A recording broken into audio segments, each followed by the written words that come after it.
Hoje eu vou trazer aqui um tema que está em alta tanto nos consultórios quanto nas redes sociais.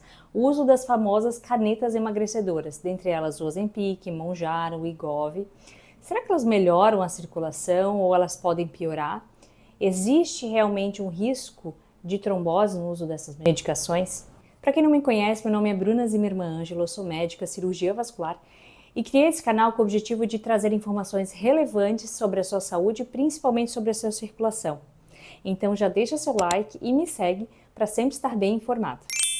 O que essas medicações fazem? Elas foram criadas com o objetivo de tratar a diabetes do tipo 2, mas ganharam fama porque causaram uma grande perda de peso nos pacientes que utilizaram de forma adequada. Elas aumentam a saciedade, reduzem a fome, controlam a glicemia e ainda retardam o esvaziamento do estômago.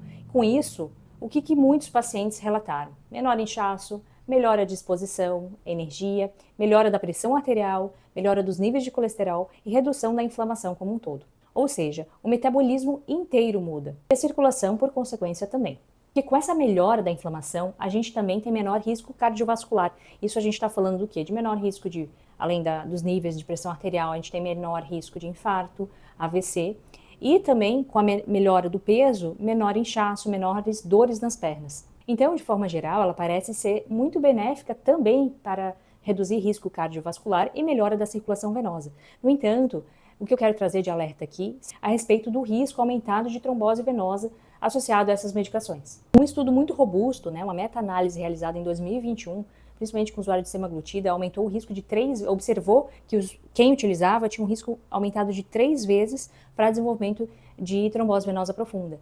E em 2025, uma outra revisão, ela especificou que alguns grupos de pacientes, eles tinham realmente um maior risco de desenvolver se estivessem em uso dessas medicações. Eu gostaria de frisar aqui que a medicação em si, ela não causa trombose, mas pessoas que têm predisposição à trombose, que em uso das medicações pode potencializar ainda mais esse risco. E quais são esses casos que é interessante prestar atenção? Nos pacientes que têm um efeito colateral, como a diarreia, quando tem muita desidratação, o sangue ele fica um pouco mais espesso e nesses casos os coágulos podem se formar com mais facilidade. O segundo caso seria aqueles pacientes que têm uma perda de peso muito rápida. Alterações bruscas no metabolismo realmente afetam os fatores de coagulação e podem gerar um risco maior de trombose. E o terceiro caso seriam os pacientes que já têm diagnóstico de trombofilia por conta de alteração genética.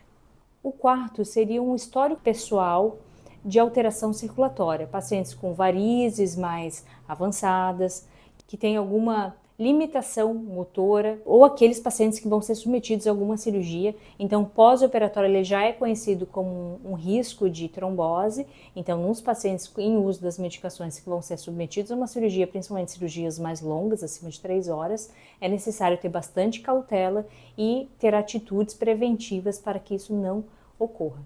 Então, é a soma desses fatores que aumenta teu risco de trombose e não o uso da medicação de forma isolada. Então, se esse vídeo te ajudou de alguma forma, deixe seu like, te inscreve no canal, compartilha com alguém que também está utilizando ou está pensando em utilizar. Essas medicações, e como todas as outras, precisam de acompanhamento médico. Não dá para achar que é só para emagrecer, que é só um período. A gente tem que entender o risco e o benefício para cada pessoa. E se você descobriu, algum risco maior de trombose por conta desses fatores que eu falei, marque uma avaliação com o cirurgião vascular também para fazer de uma forma mais segura e não ter complicações graves como a trombose. Até mais!